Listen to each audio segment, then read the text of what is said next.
పుట్టిన రక్షకుడు జయ కొట్టు నా క్రీస్తుకే మరణం గెలిచి స్వర్గం చేరిన ద్వితీయుడు జయ కొట్టు నా యేసన్నకే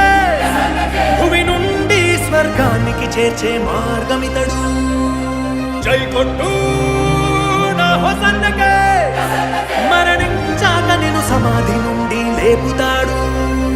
భూలోకపు పాపపు నిశిని చీల్చాడు సాహసంగా